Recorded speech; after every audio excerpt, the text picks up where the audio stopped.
welcome back to another episode of Signature Chefs of Orlando podcast. My name is Andrew Voss. I'm located on the beautiful Whisper Creek Farms on the Grand Lakes campus of the JW Marriott and the Ritz-Carlton. We're bringing you today the Feast of the Fire, and what Feast of the Fire is complete without whole meat cookery. But before we get into that, tell you a little bit about myself.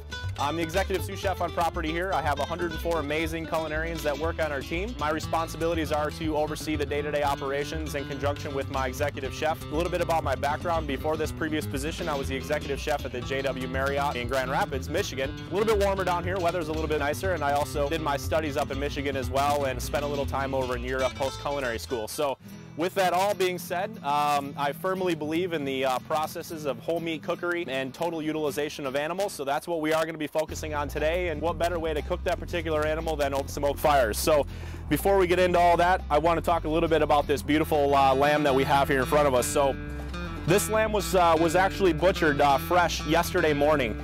So it's literally been sitting in our facilities less than 24 hours. Very fresh. The freshness of the meat, obviously, the better. We procured this from Florida Fresh Meats, which is right out of Ocala, about 25-30 minutes from here by drive. And we had the distinct pleasure of bringing this animal in whole, to which we've actually cut this into a half portion to kind of show you how to break this particular item down. So what we're going to actually do is, number one, when you talk about whole meat butchery, you want to be able to start with a very distinct plan of action on how you want to actually break this animal down. So we typically want to start at the front of the animal and then work our way back. That gives you a very clear defined methodology to how you're butchering and then what you should be cleaning off and where it should come from. So to start, we obviously want to start with a beautiful sharp boning knife as well as a steel. Just throw a fresh pair of gloves on here. And then I'm just going to start to show you some small little details you want to look for when you're procuring whole animals. So this is how the whole animal would come from the side. Okay, so you've got the shoulder, you've got the shank in the forearm here. The shank, you've got the rib section, and then behind the rib section you actually go into the loin, the belly aspect here, and then you've got the ham or the hind legs, the hindquarters. As we start butchering, what you're going to want to do is basically inspect the meat. First things you're looking for when you're inspecting the meat is freshness. The way that you tell freshness is obviously the texture of the meat itself. You want to make sure it's nice and dry to the touch. It's not sticky or tacky on the exterior. That the color is good. Lamb, as you can see from the exterior, should have this really nice kind of rosy pink characteristic to it. It's not like beef where it should have that really dark red hue to it. If it has a dark red color, that means your lamb is actually oxidized or aged. Which would then give off maybe a possibility of a level of not being fresh, okay? And then from the inside of the animal itself, and I'll flip this over one more time, the same thing holds true. You want to make sure that the meat itself is very soft or dry to the touch, and that the ribs are intact, and you can see there's this beautiful glossy shine to the ribs. If they start to look dried out, like too dry, or they start to oxidize a little bit, again, that's a sign of not being fresh. So what we're going to do is really the majority of all the butchery actually takes place on the interior of the lamb. This product you could get from your local butcher shop, and if you are going to go in and order that, you're going to be looking for basically a dressed half animal. What that means is dressed is they'll basically go in, they'll split it down the spine, they'll remove the head, they'll go in and they'll take out the interior, the offal, in that kind of product, and then what they're going to do is they're basically going to leave the cavity, the interior cavity, as it is. So from there is a little bit of butchery and trimming that will take place. So I'm just going to start on that now. So again, working from the shoulder up, one of the things you want to look for most importantly is this small little white fat that's called leaf lard. If you find leaf lard, you'll see it in the neck area. You want to just go in and trim this product out. Okay, looks like this. There is also a lymph node up top that you want to remove as well, which is right around the neck muscle. Okay, and you're going to go in and inspect. And this one's fairly clean. There's some more leaf lard here. Okay, take that product out.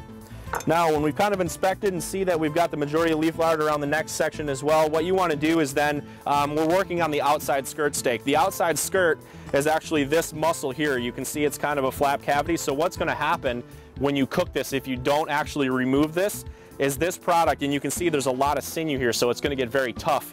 you want to remove this to make sure that, number one, this is not going to get overcooked, and it's not going to add a level of toughness or like a rubber band characteristic to it. So you're going to go in from the inside here, pulling up all the while.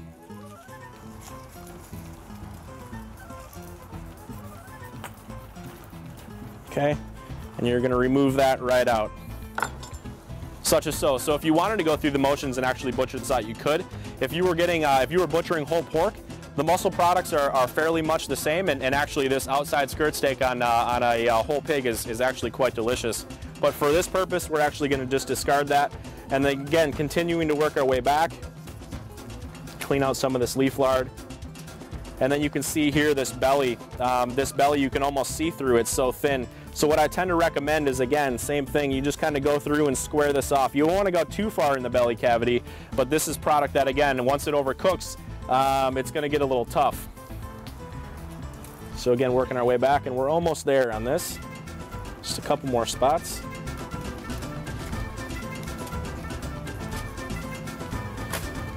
Okay. And then also, one of the things you want to look for as you start to get into the hams or into the hindquarters is actually some of the main veins that run from the back side of the animal up to the head that you want to remove. These tend to get very tough. They have a very bitter characteristic due to the nature of the amount of blood that's still in the veins itself. So you want to go in and actually remove these.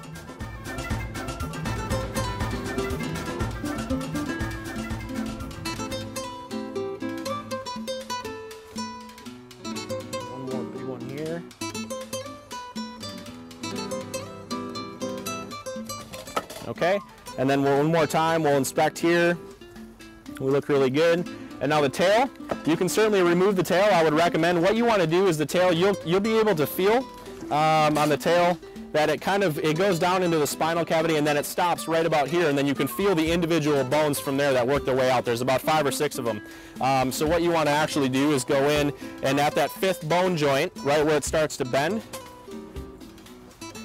you're going to want to go in and remove this particular,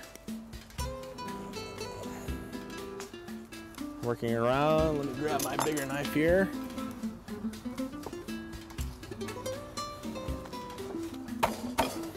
Okay, like so. And then we're ready to string it up. So the grill that we're going to be using to cook this, this whole animal on is actually called an Asado a la Cruz. Asado is kind of a South American barbecue, much like an American barbecue. So where Americans call it, we're going to a barbecue. Could be a Sunday barbecue. If you're in South America, whether it's Venezuela, Uruguay, Argentina, it would be considered an asado. So this is an Asado a la Cruz, otherwise known as a catering cross.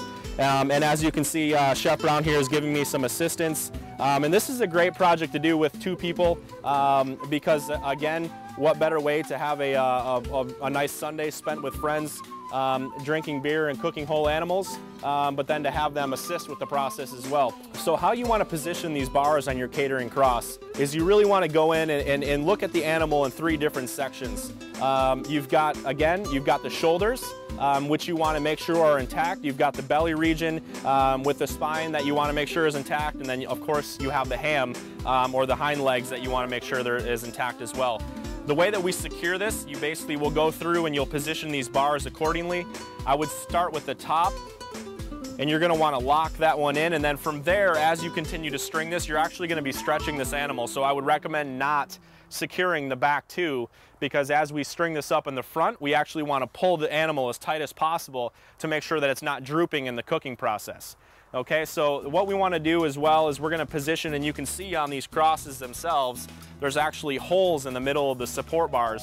Those holes are made basically there for you to be able to use baling wire. Our recommendations on baling wire would that be is you would use 16 gauge baling wire. It's heavy duty enough where it actually will pierce the meat, and you're able to manipulate it still where it's not too heavy where you need, where you're unable to manipulate it or tie it intact. Okay, so Chef, do you want to give me a hand doing this? If you want to start on the back, and I'll start on the front here.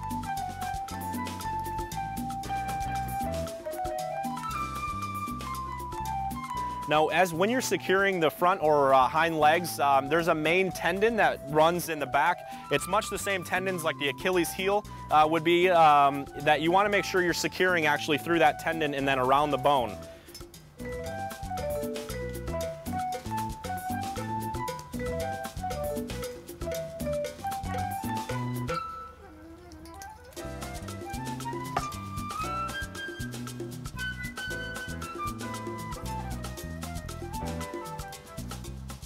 Okay, and then you just want to make sure you twist it off. Maybe 5 or 6 times to secure it, and then we'll go back through and trim these once we have the whole animal secure here. And you can see what I'm doing as you're stringing it up. You want to make sure you're pulling the animal tight. You want to stretch it as much as possible. That's going to eliminate a lot of the movement from the animal as it's cooking.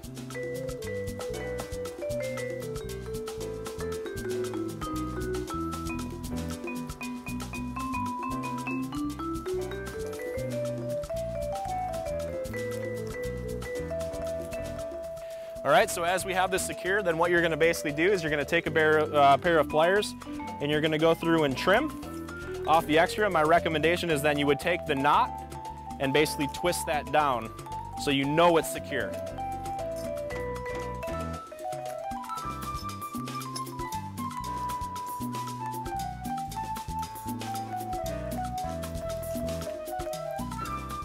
Recommendations for seasoning.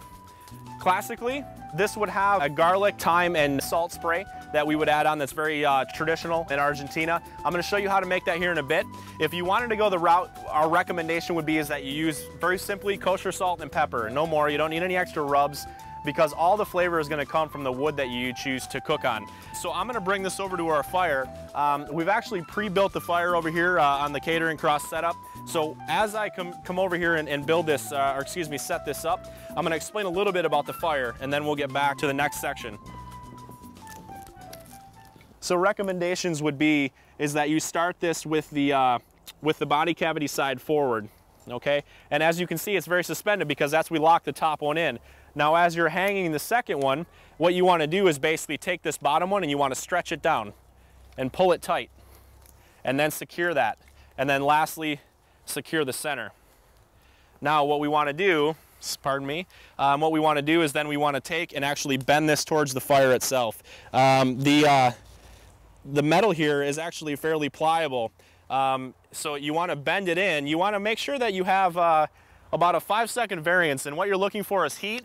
Is you want to hold your hand near the body cavity and you want to hold it there for about 5 seconds. If you can hold it there for 5 seconds, the temperature is right on. If it's less than 5 seconds, it's too hot. If it's more than 5 seconds, then you want to make sure you adjust there accordingly.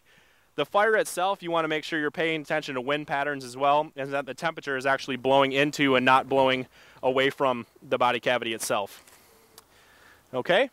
The next thing that we're going to be doing is we're going to be doing what's called a subprimal cut. A primal cut is the whole lamb, or the half of lamb that we're using. The subprimal cut is a portion of a whole animal, if you will. For beef, it's much different than it is lamb as far as the aging process is concerned. We are looking for age on our beef. Standard, industry standard, if you get wet age beef, classically anything that you would buy at grocery stores is typically about a 28-day wet age product. So what you're going to do is you're going to take a small amount off at a time.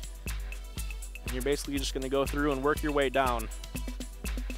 Okay, let's throw that away, and then you're going to go through and feel, and it's still pretty dense. So you're going to go in and you're going to take one more layer off. And layers, I'm going about 1/8 of an inch again on the same thickness all the way down. And then you can see that I'm stopping right here because I already know my fat cap is where I need it to be. So you're feeling we're getting close. One more layer I think is going to do it.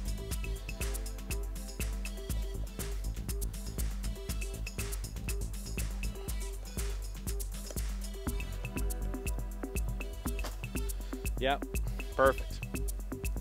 Okay, so again, you can see we basically just took a little bit off, but you're looking at it like, oh, you didn't really do a whole lot to it. That's the idea. You really don't need to do a whole lot to it. You want to leave the fat intact on the top.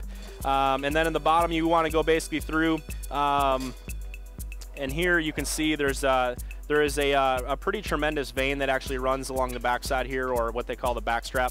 what you want to do is you actually want to go in and remove that. And if you don't remove that, what's going to happen is the actual product itself is going to shrink. It's going to pull itself in. Now the rib bones will actually help prevent that, but you still want to remove that product because it can be very tough. And that's just very simply, you go in on the backside here, and you're basically just trimming this product out here, and you can see it just kind of comes off in one piece. And you're not going very deep because it's not very deep there at all, okay? Just a little off the top here, any fat that's necessarily hanging. Let's take that off. And that's about it. Okay, you can see I just basically took the strap off the back. The underside looks fairly clean. Some other chefs, and depending on their preference or what they've been trained, will tell you they want to remove a lot of that fat, and they might remove a lot of this fat on here and keep it clean. That's their preference, but again, for whole meat cookery and also or subprimal cookery and long roasting times, more fat is better, okay? Now what you want to do is, you can see on the end here, you can see the actual eye of fat that comes through. You want to use that as your guide. So what we're going to basically do is we're going to come down here and we're going to create a mark that runs along the bone line all the way down. And what we're going to do is we're going to cut this way, and then we're going to open it up.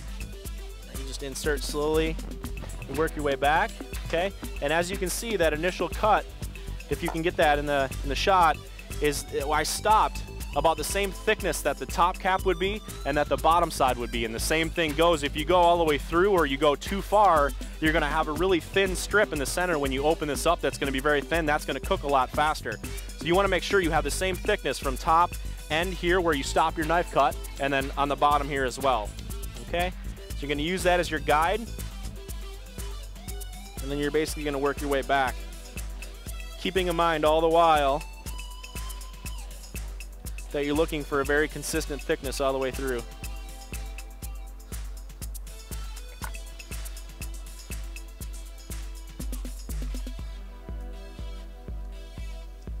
Okay, and as you can see, you start to cut, it opens itself up. Just go a little bit more.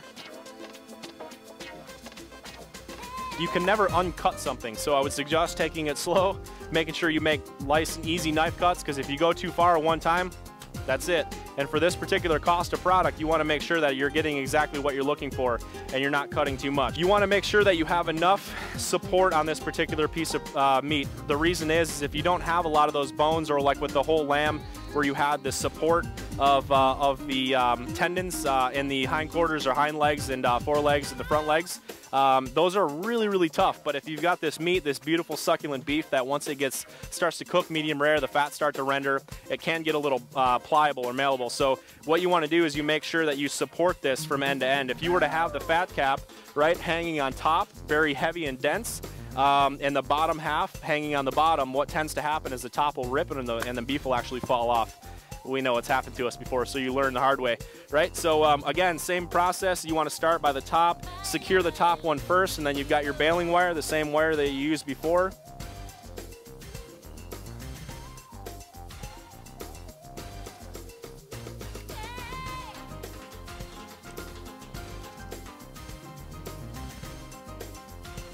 Feed it through.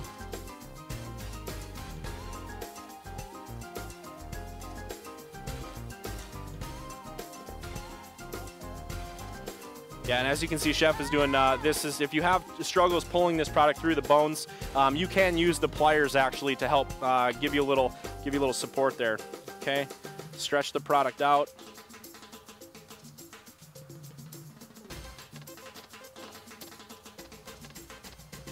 Now for this one, we're going to take, because we know we're going to stretch this already, so if you want to just cheat a little bit, actually stretch this right in the board. Now this one we are going to do salt and pepper. I would tell you on this particular item, don't be quiet or don't be easy with the salt. It can definitely handle it. There's enough fat that as this cooks, you're actually going to get a little base that's going to happen. So some of you might be looking at this, wow, that's a lot of salt, but I promise you, as you can see in the cooking process, it actually is going to work out quite great.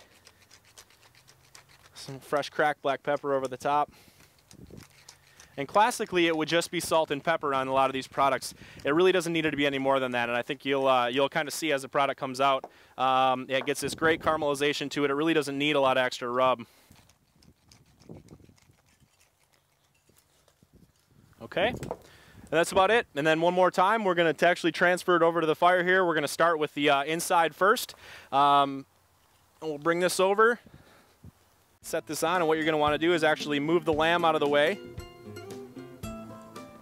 and bend the beef in at the same time. And you'll see it forms a cross, or a teepee. That's great because it actually captures the heat, all right? Next, you're going to laugh how simple this is, but I promise you, this is very classical. We actually have a very talented Argentinian chef you're going to see in one of the similar podcasts that actually has a recipe that his grandmother used to make. So it doesn't get any more authentic than that. So what you're looking for, 2 cups of water. The water process is actually used, so it's much like baking bread. Water and the steam in bread baking actually releases and forms a crust on the outside. It's the exact same process.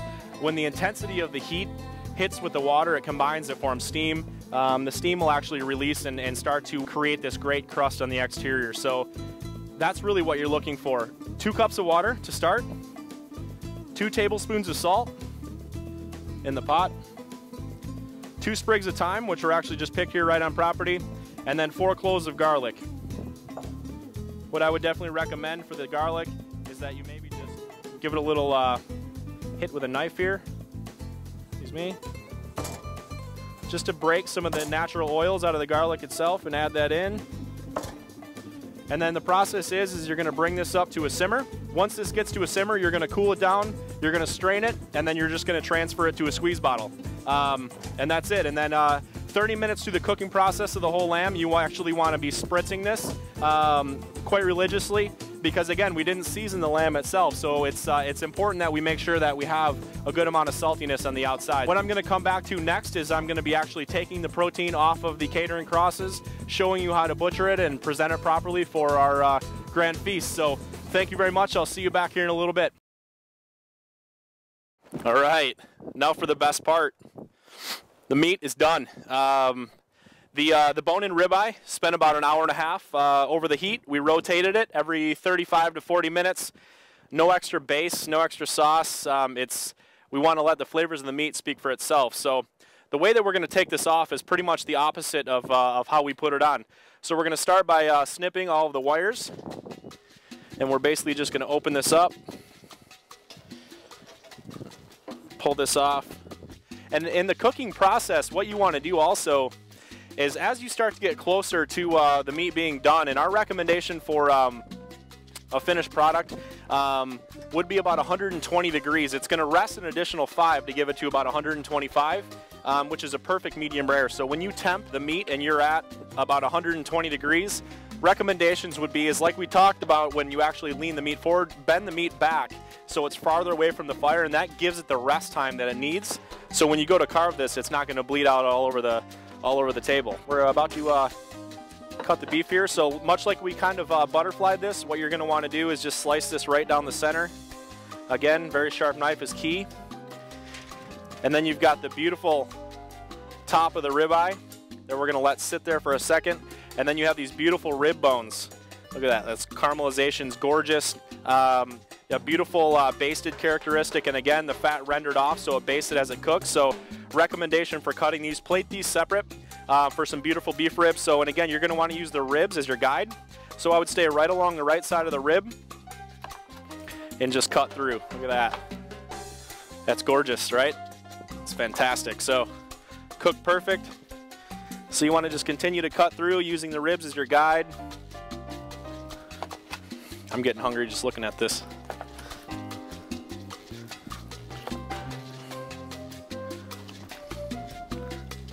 All right, here we go. And then basically just beautifully lay these out on the plate. Family style service. So it doesn't have to be glitzy and glamour. It can be definitely rustic. Nice big pile of meat there. And then some beautiful chimichurri sauce to finish this off.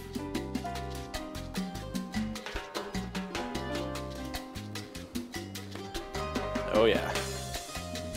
Nice. Okay. Now the top of the rib, you're going to check. There's typically is going to be this this fattier characteristic, or the fatty the tail on the rib. We usually trim a touch of that. You can see it's kind of a lot of fat. A good amount of fat's okay. There's nothing wrong with that at all. But some of this stuff gets a little intense. And then you can do a couple different ways. You can just slice steaks like this, or you can go down the center. I'm just going to slice big steaks. Oh yeah, look at that. Perfect. Had a nice amount of time to rest. You can see it's not bleeding out.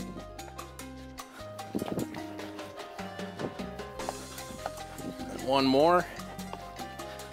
All right. Now, again, very simple. Just lay these right out on the plate. Let me turn it so you can see this fantastic cooked ribeye.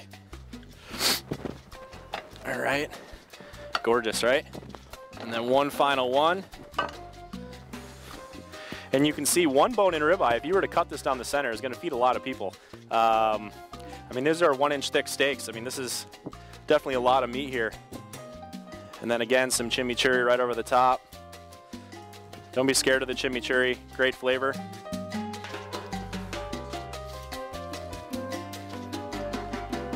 Gorgeous.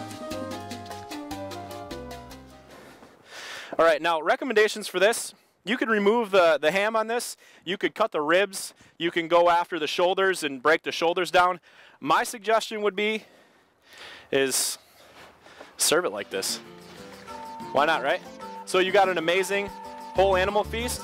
Let's feature the whole animal, and then the grill master, the gaucho, whoever is actually taking care of your traditional Southern American style barbecue is going to be the one that would traditionally bring this to the table as like the piece de resistance, you know, like the end masterpiece of the whole meal. This kind of rounds everything together and all the sides and all that. So suggestion, serve it like this and you can't go wrong.